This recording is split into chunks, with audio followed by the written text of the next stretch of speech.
Seorang yang senantiasa mengajarkan kepada kita di dalam tulisan-tulisan kitabnya sebagai cara untuk suluk meniti jalan menuju Allah Subhanahu wa taala. Beliau adalah Syekh Abdus Samad Al-Palembang.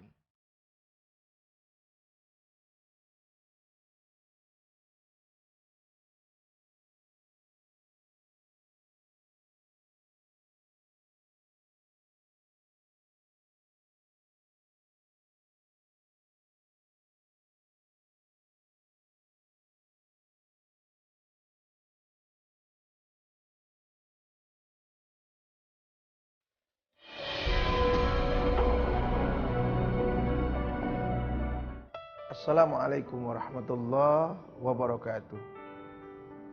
Alhamdulillahi alladzi la syarika lahu fil ilahiyyah. As-samadil ladzi yaqsuduhu bil mas'alatil bariyah. Allahumma salli wa sallim ala sayyidina Muhammadin wa ala alihi wa sahbihi wa mawalah. Amma ba'du. Pemirsa Nabawi TV dimanapun Anda berada yang dirahmati oleh Allah Subhanahu wa ta'ala, kali ini kita akan mengangkat biografi seorang ulama besar, seorang arif billah, seorang mujahid fi sabilillah, seorang yang menghiasi hidupnya dengan ilmu dan amal saleh, seorang yang senantiasa mengajarkan kepada kita di dalam tulisan-tulisan kitabnya sebagai cara untuk suluk meniti jalan menuju Allah Subhanahu wa taala, meniti jalan untuk usul sampai kepada ridhonya Allah Subhanahu wa taala. Beliau adalah Syekh Abdus Samad Al-Palembangi. Sebagaimana kita ketahui bahwa Syekh Abdus Samad Al-Palembangi adalah putra dari seorang mufti di kerajaan Kedah pada saat itu, yakni Maulana Syekh Abdul Jalid. Beliau hidup dan beliau dilahirkan pada kurun sekitar 1112 Hijriah atau sekitar 1700 Masehi. Beberapa tahun pada tahun 1700 Masehi itulah Syekh Abdus Samad Al-Palembangi dilahirkan oleh ibundanya asli kelahiran Palembang. Kita tahu bahwa Syekh Abdus Samad Al-Palembangi adalah satu dari empat serangkai murid daripada Syekh Muhammad Saman Al-Madani. Beliau adalah seorang ahli tariqah yang melahirkan, yang berhasil membentuk pribadi-pribadi daripada murid-muridnya, seorang yang juhud, seorang yang begitu mencintai Tuhannya dan begitu sangat mencintai Rasulnya yang mulia Muhammad sallallahu alaihi wasallam. Sahabat-sahabat Syekh Abdus Samad salah satunya yang pernah kita kupas adalah Syekh Arsyad Al-Banjari, kemudian Syekh Wahab Bugis asli Sulawesi, kemudian Syekh Abdul Rahman Al-Batawi, yang dimana keempatnya ini banyak belajar, satu guru, satu ilmu, menimba daripada mutiara-mutiara hikmah, belajar tafsir, hadis, kalam-kalam hikmah daripada Maulana Syekh Muhammad Saman Al-Madani. Pemirsa Nabawi TV yang dirahmati oleh Allah, sudah menjadi sebuah kebiasaan bahwa kerajaan-kerajaan Islam di zamannya senantiasa mencari putra-putra terbaik, senantiasa mencari daripada anak-anak yang memiliki kelebihan daripada anak-anak pada saat itu pada umumnya. Sebagaimana Syekh Arsyad Al-Banjari dipilih karena kecerdasan otaknya, begitu juga Syekh Abdus Samad Al-Palembangi. Beliau adalah seorang putra daripada mufti kerajaan Kedah, sehingga diberangkatkanlah beliau arif billah Syekh Abdus Samad Al-Palembangi ini pada usia remaja menuju kota Madinah dan menimba ilmu di sana, ilmu tasawuf, ilmu tariqah, ilmu hadis, ilmu tafsir. Dan yang mencolok memang kita baca dalam karya-karya beliau, salah satunya adalah Syarus Salikin, bagaimana itu merupakan ringkasan atau rangkaian daripada Ihya Ulumuddin Lil Imam Ghazali, Bidayatul Hidayah dan lain sebagainya. Disitulah beliau menyatukan antara ilmu syariah dengan ilmu ma'rifat. Dan beliaulah seorang arif billah, seorang ulama besar yang berhasil di dalam dakwahnya, yang begitu berpengaruh lewat karya-karya tulisnya, Syekh Abdus Samad Al-Palembangi. Beliau adalah orang yang sangat mencintai daripada guru-gurunya. Beliau selalu memuji daripada guru-gurunya, sebagaimana dilakukan oleh ulama-ulama aslafun as-salih. Syekh Abdus Samad Al-Palembangi terkenal lewat ajaran-ajaran sufinya. Kita tahu bahwa beliau dulu memiliki tariqah khalwatiyah, yang kemudian beliaulah pendiri daripada tariqah Sammaniyah. Terinspirasi daripada nama guru beliau adalah Syekh Muhammad Samman Al-Madani. Dan kita tahu bahwa di Jakarta dan sekitarnya, Jabodetabek pada umumnya ada ritual-ritual ya, ada ritual membaca manaqib yang biasa dilakukan pada setiap tasyakuran, walimatul tasmiyah, walimatul waghirah, walimatul arus dan lain sebagainya, serta selalu dijadikan nazar-nazar untuk diijabahnya doa oleh Allah Subhanahu wa taala, yakni dengan membacakan sebuah manaqib yang bernama manaqib Syekh Muhammad Samman Al-Madani. Pemirsa Nabawi TV yang dirahmati oleh Allah Subhanahu wa taala, itulah kehidupan seorang ulama yang beliau banyak mengorbankan waktu remajanya. Beliau banyak mengorbankan waktu kecilnya untuk menimba ilmu, hijrah dari satu kampung ke kampung lain, dari satu negeri ke negeri yang lain. Dan dari Palembang, Sumatera Selatan, beliau berlayar beberapa hari bahkan beberapa minggu di tengah lautan. Beliau berhadapan dengan ombak, beliau berhadapan dengan berbagai macam manusia demi mencapai target yang beliau cita-citakan, sampai ke Madinatul Rasul, Madinah Al-Munawwarah, dan menimba ilmu dengan para ulama-ulama yang menetap di sana. Salah satunya Syekh Muhammad Samman Al-Madani. Kita akan kembali lagi dan kita akan melanjutkan cerita yang sangat indah ini, yang laksana mutiara, yang begitu mahal harganya, yang mendatangkan rahmat dari Allah. Tetap jangan kemana-mana, kita akan membahas dan menceritakan tentang pesan-pesan atau ajaran-ajaran daripada Syekh Abdus Samad Al-Palembangi. Tetap di Nabawi TV.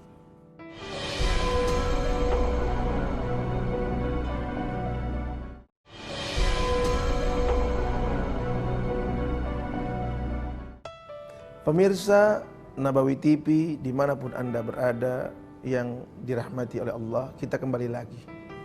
Syekh Abdus Samad Al-Palembangi, mutiara berharga dari Sumatera Selatan, Indonesia. Beliau adalah seorang ulama sekaligus mursyid tariqah. Bukan hanya seorang alim yang terkenal keilmuannya, bukan hanya seorang faqih yang terkenal di bidang ilmu fikih, tapi beliau adalah seorang salik. Beliau adalah seorang pengembara yang setiap hari, setiap waktu senantiasa berjalan mengembara, terutama pengembaraan batiniah menuju hadirat Allah Jalla Jalaluhu wa Ta'ala Azamatuh. Kita tahu bahwa banyak poin-poin penting yang diajarkan, yang kita dapat resapi dan kita dapat petik dari setiap tulisan-tulisan beliau, bahwa Syekh Abdus Samad mengajarkan kepada kita untuk dekat kepada Allah, maka seorang salik, seorang murid, seorang yang bertujuan mendapatkan ridha Allah, yang pertama landasannya adalah at-taubah. Beliau mengajarkan kepada murid-muridnya dan juga para pengikutnya atau orang-orang yang mengagumi beliau untuk menjadi seorang yang arif billah, untuk menjadi orang yang dekat dan kenal kepada Allah. Beliau mengajarkan langkah awal yang harus dimulai adalah at-taubah. Kita harus banyak bertaubat. Bertobat bil lisan, tobat dengan mengucapkan istighfar. Kita tahu bagaimana Nabi SAW mengajarkan kepada umatnya dan memberikan contoh kepada umatnya bahwa Nabi tidak pernah ketinggalan untuk beristighfar dalam satu hari satu malam tidak kurang daripada 70 kali. Bahkan riwayat hadis yang lain mengatakan tidak kurang daripada 100 kali. Taubat itulah yang menurut Syekh Abdus Samad yang akan memposisikan seorang hamba begitu rendah di hadapan Allah Subhanahu wa Ta'ala. Dan rendah ini merupakan sebuah perasaan yang tumbuh daripada pengakuan akan kotornya seorang hamba di hadapan Jalla Jalaluh, pengakuan akan lemahnya seorang hamba di hadapan Allah, pengakuan akan butuhnya seorang hamba akan karunia Tuhannya Allah Subhanahu wa ta'ala. Itu yang pertama. Yang kedua, pemikiran daripada Syekh Abdul Samad untuk membentuk seorang murid, untuk membentuk seorang salik, orang yang berjalan menuju ridha Allah, orang yang mencari kedekatan kepada Allah adalah ilmu. Pondasi dasarnya harus ilmu. Tanpa ilmu, bagaimana kita bisa membaca isyarat-isyarat dari Allah? Tanpa ilmu, bagaimana kita mampu membaca segala tanda-tanda dari Allah Subhanahu wa ta'ala? Bahwa kita dituntut untuk merespon. Respon itu akan timbul, respon terhadap hidayah, respon terhadap rahmat, respon terhadap pelajaran-pelajaran yang Allah kirim lewat makhluk-makhluknya.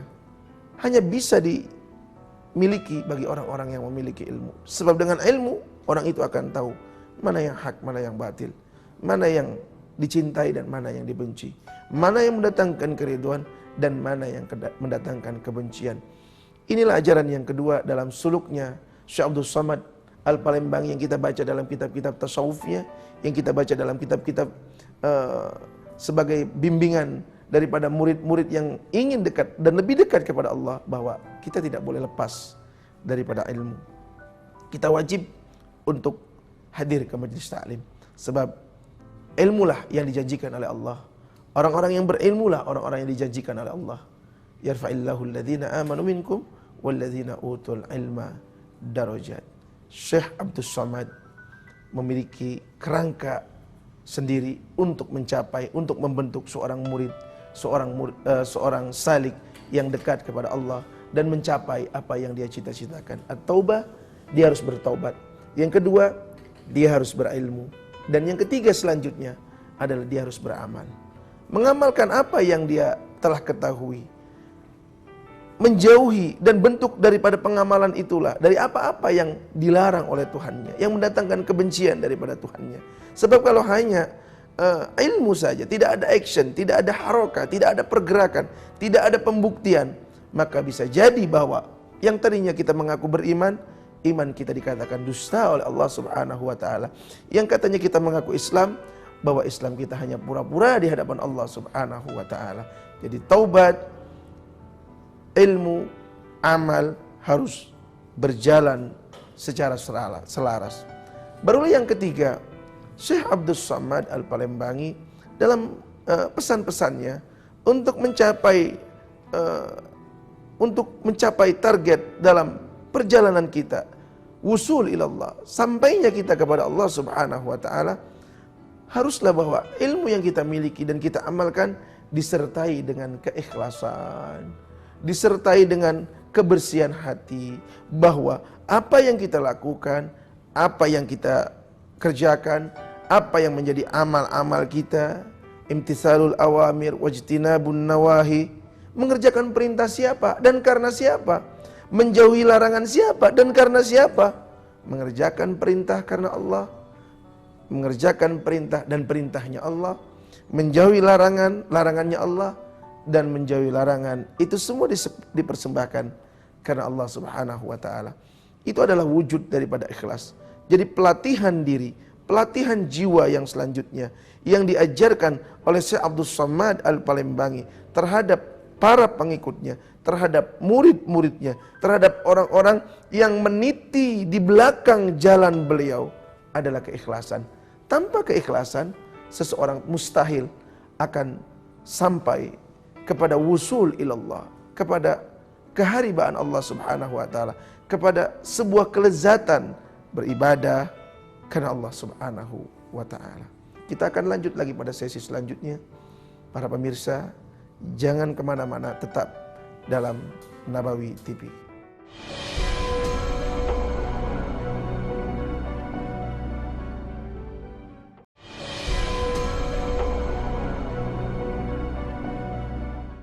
Pemirsa Nabawi TV yang dirahmati oleh Allah, kita kembali mengangkat cerita Syekh Abdul Samad Al-Palembangi, Sumatera Selatan, Indonesia.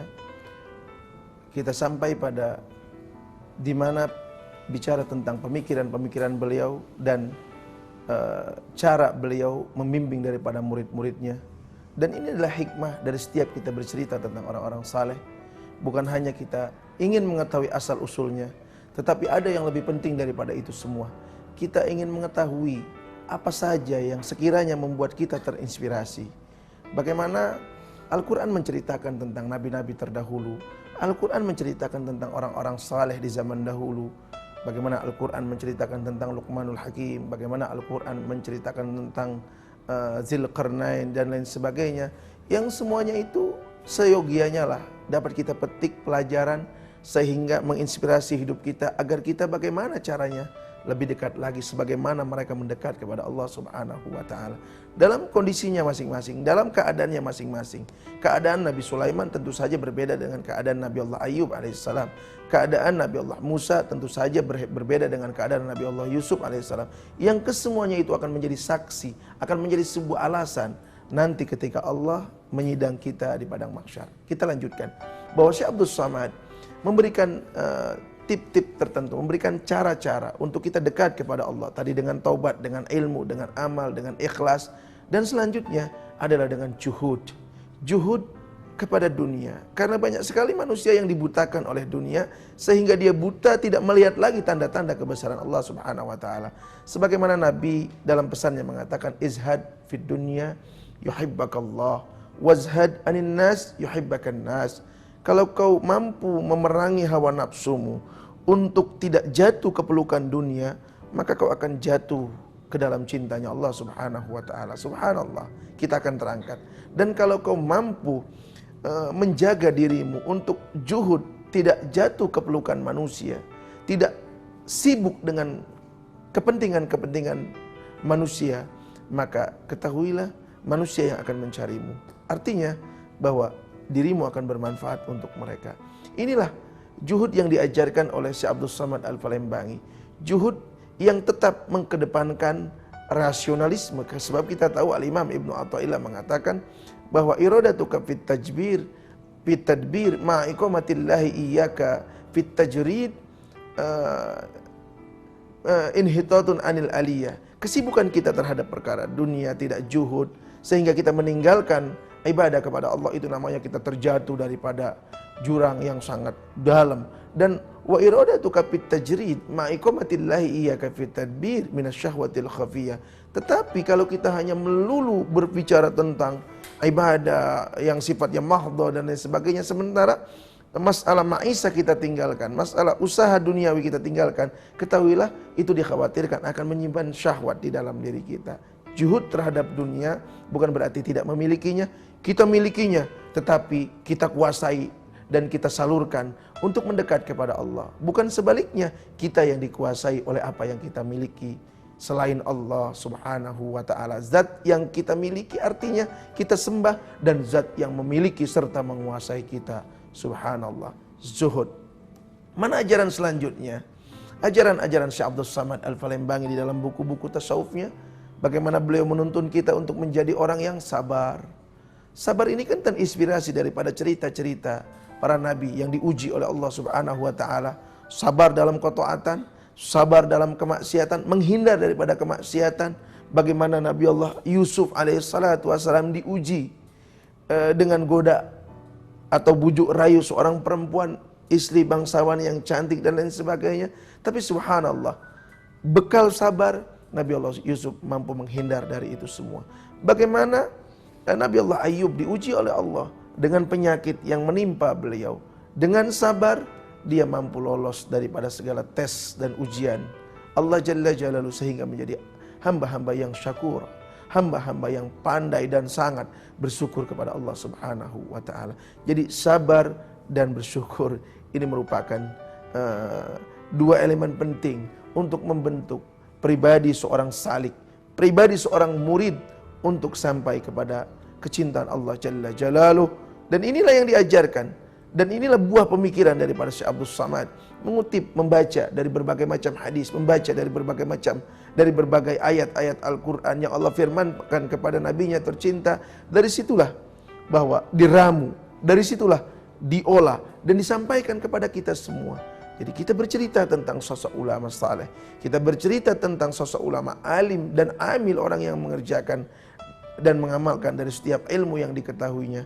Bukan hanya sekedar takjub, tapi kita juga tergerak untuk menjadi bagian orang-orang yang ingin dikumpulkan oleh Allah ma'azumratil ulama, ma'azumratil fuqaha, ma'azumratil anbiya tentu saja, dan ma'azumratil mursalin, terutama ma'a Rasulillahi sallallahu alaihi wa alihi wa sahbihi wasallam.